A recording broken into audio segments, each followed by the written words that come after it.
I stand for a symbol for kids in general, no matter what color you are. But especially for those kids that we come from a community or a neighborhood that doesn't embrace black kids doing unconventional things. A lot of my career has been that me just chasing those tricks that no one has done. I don't want to be like everyone else. I want people to watch my video part and have to think like, damn, how the hell did he do that? Or where did he find that at? I'm like a modern day explorer. I'm always looking at the environment around me. Sometimes I'll be driving or walking, and if I'm with someone who doesn't ride bicycles, they'll be like, what are you looking at? Or like, why you jump out the car to look at this stair set? I'm like, that's an amazing spot. Whereas the normal person may just see a playground. I see nothing but opportunity for me to go ride my bicycle and express myself. All right, ladies and gentlemen, it is that time. Make some noise and welcome your moderator, host of AOL.com, What to Watch, and today's guest, Nigel Sylvester. Woo! That was awesome. That was one of the more awesome things I think anybody has done on the Build stage. What's up, guys? I like this crowd. Comedians, we've had musicians. I don't think we've ever had someone bunny hop onto the stage. That was amazing. Thank you, man. First time for everything. So I want to know, actually, since you just bunny hopped, when was your first bunny hop? How old were you when you first learned how to lift the bike into the air? I'm not sure the exact age. Maybe around 8, 9 years old. Just riding around in the neighborhood, trying to figure out what this bike is all about, you know? What do you think led you to BMX? I was a hyper kid, and I felt like You needed an outlet. I needed an outlet, man. And I had 2 older cousins, Jody and Jay, and they put me on the bicycle when I was very young. It was actually a 3-wheeler, you know, like the plastic 3-wheelers, the big wheel in the front, 2 small in the back ones. Like it's like red, black, and yellow. They put me, yeah, they put me on one of those things, and I set up like these cones in the driveway. We had like a long driveway at my grandmother's house, and they told me just ride up and down. And just being like the young adrenaline junkie I was, I started to do drifts on my big wheel at like 5 years old, dude. So right away, you were kind of already experimenting with bicycles. Yeah, just right away, just on it, just trying to figure it out. Now, one of the things that we see right away in the trailer of this is you talk about like black kids doing unconventional things in the neighborhoods that they're from. Were you unconventional in your neighborhood? Of course, man. Like, yeah, the thing about it, I grew up in Jamaica, Queens, where like the majority of kids are playing basketball or playing football, and that's pretty much it. So to be a BMX rider, it wasn't common. People wasn't familiar with it. We didn't have any skate parks. We didn't have any outlets, any facilities to BMX ride and pursue a professional career. So at that point, when I'm riding around my neighborhood, jumping on benches and on tables and in front of people's houses and whatnot, people are like, what is going on here? You know, like. Were they impressed or weirded out? I think it was a bit of both. It was like, oh, that's cool, but you're a weirdo for doing that. Right. It was like, that's cool, but what are you going to do with that? Exactly. Like, where does that go from here? Exactly. And then sort of wondering why you're risking your limbs because they don't know where it could go. Yeah, and like my shins are all cut up from like falling down on the ground and my pedals hitting my like legs and whatnot. My mom's like, you're never going to get a girlfriend with legs like that. Women hate scraped legs. Of you course, don't know that? Right. What for you, there's always something, I mean, being someone who was around a lot of BMX kids growing up who were actually pretty good. None of them went pro, but worked really hard at it. I mean, it takes having a certain screw loose to sort of follow through on BMX riding. I mean, you're getting injured a lot, similar with skateboarding. You know, you're risking a fair amount, going really high. When did you realize that you sort of had to risk a lot to get really good at a lot of these tricks? I mean, I feel that's like with anything in life, whether you're risking your body, your time, your mind, you have to dedicate yourself at a very high level to execute something that like most people can't do, you know?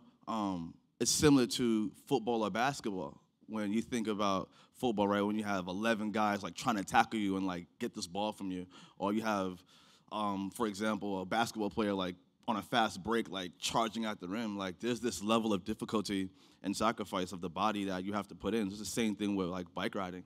Absolutely. I think there's just something about it being still so out of the box, especially when you're talking about freestyle bike riding. And like you said, you're using a bench or a playground. Yeah. It feels so much more out of the box than when someone gets injured in a stadium in a set uniform game. You know what I mean? Of course. I mean, I think that's all just perception, dude. Because we hear about athletes. I mean, like a knock on wood. We hear about athletes getting hurt all the time, and whatever sport it is, I think it's BMX isn't as common amongst the masses. So it's looked upon as like we're a daredevil or we're crazy. In all reality, every trick that we go out and do is calculated. And it's a process. You have to crawl before you walk and walk before you run. So I'm not going to just go out there and like throw myself down a 20 set or something crazy without practicing it first. So and I speak about that a lot because I feel people have like this misconception of what bike riding is and what freestyle BMX is. You make it look so easy. I mean, great freestyle BMX riders and great freestyle skateboarders make it look so beautiful and effortless, like as you do. If anybody has seen his Go videos that he shot with a GoPro where he's just cruising around New York and one of them cruising around LA, it's balletic, it's beautiful and effortless seeming. Thank you so much, man. It's the same way that you look at great basketball players. I look at Steph Curry right now, where like even look at LeBron, where like they make basketball look so easy, but it's years and years of practice that goes into that. Did you ever have a time in those years and years of practice where you felt like you might even give up because you hurt yourself too much, or a trick or a number of them were just taking too long to be able to perfect and do? Of course, man. I feel like along any journey, like there's times where like you think twice about it and you may give up for a little while and come back. And there was a time right before I got my driver's license where like I put the bike down for a while. And I put it down because I was riding in my neighborhood with a bunch of older kids, right? And I was always like the youngest kid trying to tag along, like, can I come too, guys? And they all like put the bike down for a while and got little like tuner cars, like little Honda Civics and Acura Integras. And I was like, okay, this is it. I'm getting a tuner car. I'm gonna soup it up. Were they good riders, or were they just like kind of riding their bikes around for fun? They were amazing bike riders. But like I said, there was just no outlet in my neighborhood to really like nurture like this bike riding thing of ours. And I put the bike down for a while, and for some reason, something inside of me told me to pick it back up because I just didn't. I was too young to get my driver's license, so I couldn't like roll around with these guys in their cars. So I'm like on my bike trying to chase them around, just wouldn't work. Did that sort of force you to be a little more alone while you were riding as well? At this point, they were all getting in cars, and you're still the only one left on his bike. It sort of pushes you to maybe excel even more. It did. Like there was definitely a moment in time where I was by myself riding around, and I think at that point I fell in love with music even more because at that point I would put my headphones in and completely zone out. Like nothing else around me mattered. It was the music, my bike, and whatever obstacle I was riding at the time, whether it was a handrail, a bench, a ledge, whatever I could find in my neighborhood. And I became really one with myself and with the bike at that point, like looking at it in hindsight. No, I'm always curious. This is a really silly question from such an amateur, but when you watch like the Go video, you watch sort of BMX videos, especially freestyle, you know, you're seeing it cut up, but it still feels sort of fluid and beautiful. How often do you find that your rides are that fluid and beautiful? If you're doing all these tricks, do you find that you still sort of fall a fair amount, or can you just kind of fluidly freestyle through a street? I mean, like, I rode up here fluidly. Doing tricks? Jumped over a few cones, on off the sidewalk, in between some traffic. And, like, that's what excites me the most, man, is riding in New York City. When you're in between a cab and a bus and you have 3 feet of space to, like, just slide through and you're pedaling super fast, like, nothing else, like, gives me that type of rush, you know? It makes me terrified when I'm on my mountain bike and I do that. It's awesome, man, and it's so fun. Like, I really do love it, and I ride my bike everywhere. Like, I rode it up here through the freight elevator, and now I'm just talking to you. What was the hardest trick you ever landed? Wow, I mean, tricks get more and more difficult by the day because you're always chasing yourself from yesterday. Right. So if I do a trick last week, this week I need to top that trick, and it's been like that constant cycle my entire career. It's always pushing myself further and further.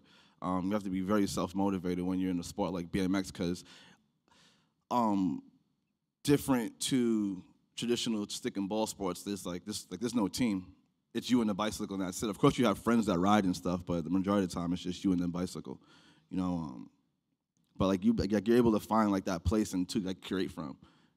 Well, there's a story of like ramp skateboarding, you know, where like in the 80s it was the pools, and then the ramps just got bigger and bigger and bigger, and it became sort of like, they became sort of death-defying stunts that that boarders were doing eventually, rather than tricks. Yeah. Do you find that as a freestyle rider, it's difficult to find those sort of quote death-defying stunts, or those stunts that very immediately impress people who may not be in tune with the intricacies of what you're doing on the bike? No, not really. And like the reason I say that is because what I do the majority of the time is I ride street. So the world is my playground. I'm always looking for this new rail or this new ledge or this new thing I can ride my bicycle on. And within like doing different combos and upping the difficulty of it, that's what keeps me excited. Like, and you have to have a trained eye to understand it, but amongst our community, like we understand like what it is. Like we understand how hard that trick is, and like the respect is there when you're able to put together a great combination of different tricks and put it out on YouTube or in a video. You're able to generate thousands and hundreds of thousands of views because kids want to see those tricks. You know, I think one of the more difficult things I was able to do in the past few years is when I jumped the 145th subway platform station. Yeah. Have you seen that photo? I have not seen that photo. That's incredible. Like you have to see it, man. Were you scared? Oh, I was super scared. I was super nervous. Why would you do that? For the glory.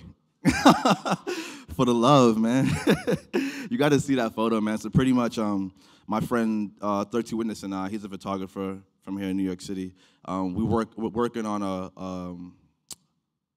a photo show called Mad Transit Audacity. And we shot this entire photo series in the MTA subway system. And our marquee shot is this shot of me jumping across the subway platform to platform. And we did it in one take. One take. So you did one jump. One jump. Live track. If you hadn't have made it, would you have tried it again? I don't know. If you weren't like, I mean, yeah. broken? I mean, it's a possibility that I wouldn't have tried it again because I wouldn't be in a position to try it again.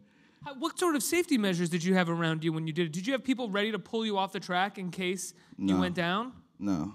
Come on. I'm serious. Like, can we pull this photo up right here? Like, can someone Google it up and pull it up for us? Or? I mean, I'm not sure if you can, but guys back there, if you can pull the photo up and throw it up on the screen, that would be like, just to show the people. I'm not sure if we can. But it's one of those things where, like, all those years of bike riding and training and practicing and just being one with my bike, those all have to work at the same exact time.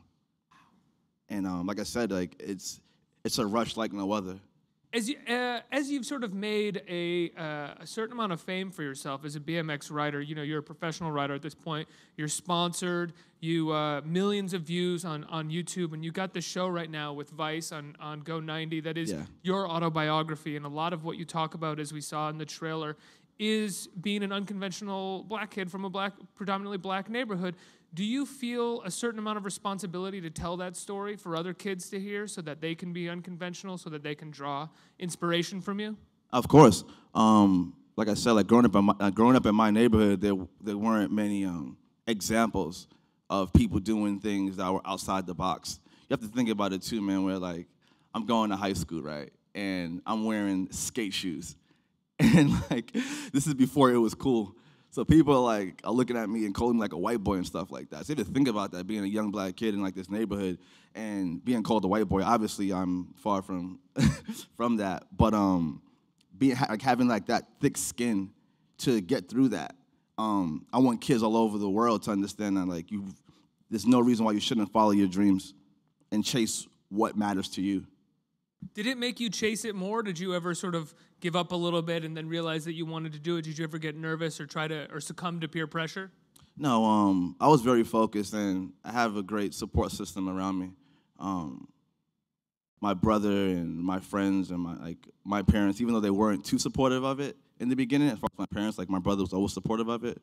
But the fact that he's always there to encourage me and cheer me on, and my best friends, they were there to be like, yo, listen, don't listen to anyone, just do what matters to you, like do what's important to you, and as a young kid getting so many different influences from different places and getting that criticism, I'm happy I had those people around me to keep me on the path that I was able to take. How old were you when people around you, friends and family, started to recognize a certain amount of talent in what you were doing? I probably had to be around like 12 or 13 years old when I got my first like legit BMX bicycle. Like for my birthday, my dad took me to the bike shop. I was like, cool, I'm gonna get you a real bike. I see like you love it. Like every year you're asking for a bike, so we just get you a legit bike. And I got that bike and I started to just really go hard, dude. Like every day, like all summer, I would wake up in the morning, go ride my bike all day long. After school, I'll come home, like drop my books and like go ride my bike and come home later and do my homework. I was just so about the bike, like everything was about that bicycle, man. I would get magazines from the local bodega and I would like cut them up and put them on my wall. So I'm waking up to this, to this imagery of just all these pros from around the world, like in these magazines, like riding their bicycles, and I'll pop my little VHS tape in like the VCR, and like this is before like YouTube and stuff like that, you know. But I'll watch like bike videos all day. Skate and bike tapes were a thing. You'd go to the shop and you'd get a tape and you'd go home and watch it with a bunch of people, and they were kind of the coolest thing. They were awesome, man. They were the best. It was so awesome. Like you'll crowd around on TV with like 5 of your friends and like just rewind stuff and watch things over again, like study it and then go outside and try it yourself, you know. And also get music inspiration too, because you turn on those videos and you're like, oh, what is this song? This is amazing. They always had like the best taste in music. Of course, man. Like and like even like watching like bike videos and skate videos and stuff like that, it'll open you up to a whole new world of music that may not have been something that's popular in your neighborhood. You know, it was just like this amazing point where like so many different cultures clashed for me. So do you go back to your Jamaica a lot? Do you go back there a lot? Of course, do you yeah. sort of try to be an inspirational figure to other kids in the community? Of course, like, I mean, I go back to visit my family, of course, and any like young bike riders in like the neighborhood, if I see them, it's always like encouraging words, and I always let them know, like, use me as an example that you can dream as far as you want and actually achieve that. I've been able to travel the world riding my bicycle. I would have never imagined that as a kid from Jamaica, Queens, that I'll be able to travel to some of these places you may see on TV or in movies, you know, just to ride my bicycle, to express myself. You said you've been able to travel the world. Is New York City still the best place for freestyle riding? Yes. Nothing will ever beat New York, and of course I'm biased because I'm a New Yorker through and through, but...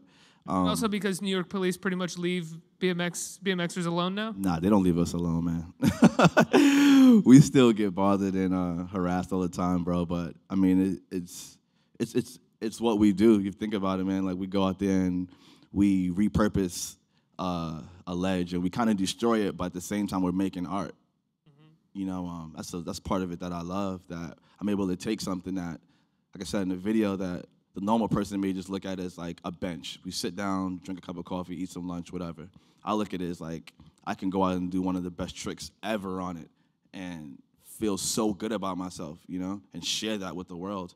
That will in return inspire another kid to go and try something, and the cycle continues. What is your favorite BMX movie? Not skate video, but BMX, you know, a movie built around BMXers.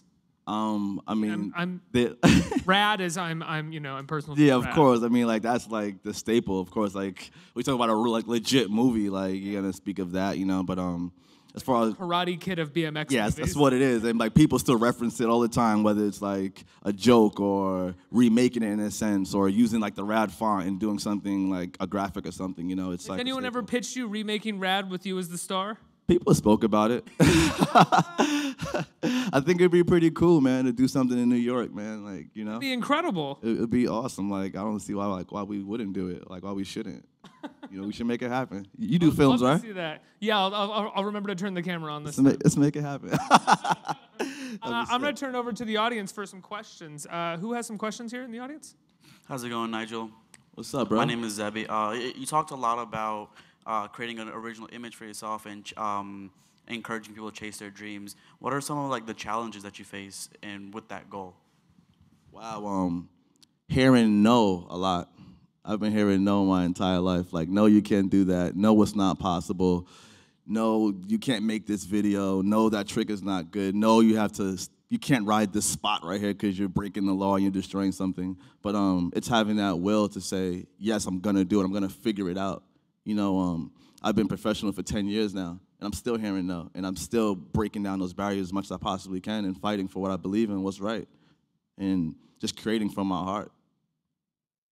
I'm curious, what's the longest you can go without riding your bike? I mean, you showed up here on your bike, you had it, you were riding it in the office. It's pretty obvious to me that, like, you know, you're one with the bike. You can't not be riding it. Yeah, you know what's funny, dude? Like, sometimes I feel more comfortable riding my bike than walking.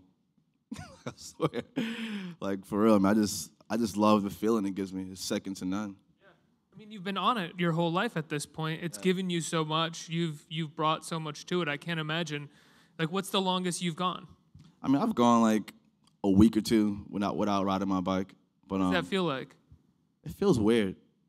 It does feel weird. Like, when I get back on it, it's like we have to reconnect and got to talk to it a little bit. Like, listen, I'm back. We're going to make this happen. Let's go jump over something. Let's go grind something. Let's go cause some trouble. Just riding on the street. How you doing? You okay? I think Yeah, you're like, good. you Yeah. okay? I mean, yeah, so it's good. Next question. Hey, man, thanks for being here. That was the most tricked-out entrance ever at AOL Build. Dope AF.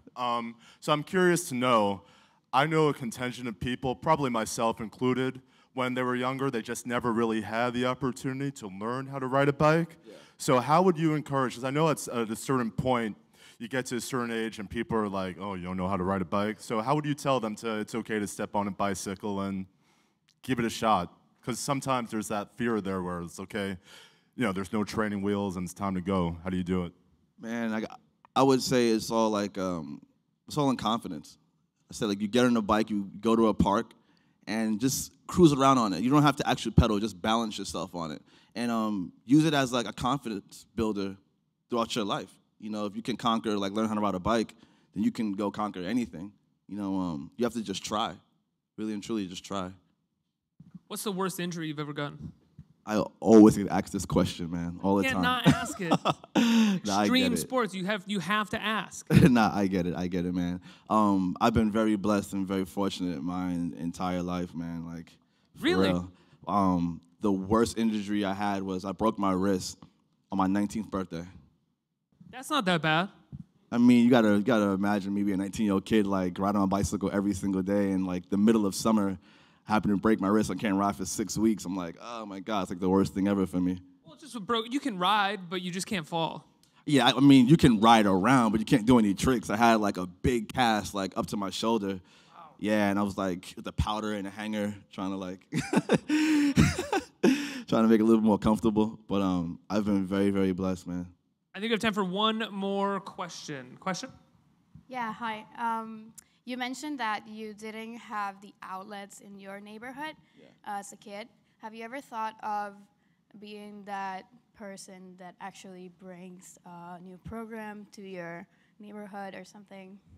Of course. One thing, like one of my dreams I have moving forward is to bring a skate park to Laurelton, Queens, like my neighborhood where I'm from.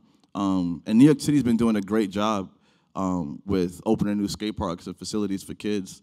In the past couple years, there's been about 3 or 4 new skate parks that has opened up in the 5 boroughs, which is awesome because now kids have a place to go and ride. It's sometimes hard when you're trying to go ride a spot and a security guard or a cop kicks you out. It's hard to learn, but having those skate parks there, it just gives you unlimited opportunity to go and ride your bike all day and perfect your craft. Nigel, I have to let you go, but how can people see your video on go90, your autobiography? Oh, for sure, man. Download go90. Thanks to VICE and Verizon go90 for putting it together. Thank you to the producer, Jamie Sanchez, who put the piece together. Like, I worked very closely with her and was able to tell my story and just give people a certain insight into what it is that I've been going through for my entire life as far as like chasing this dream of riding my bike. And you can find me on social media, just my name, Nigel Sylvester. And you can check out my YouTube out. Yeah, check his YouTube out where those Go videos I talked about are, and download Definitely. Go90 to see the autobiography. Thank you so much for being here, man. Congratulations.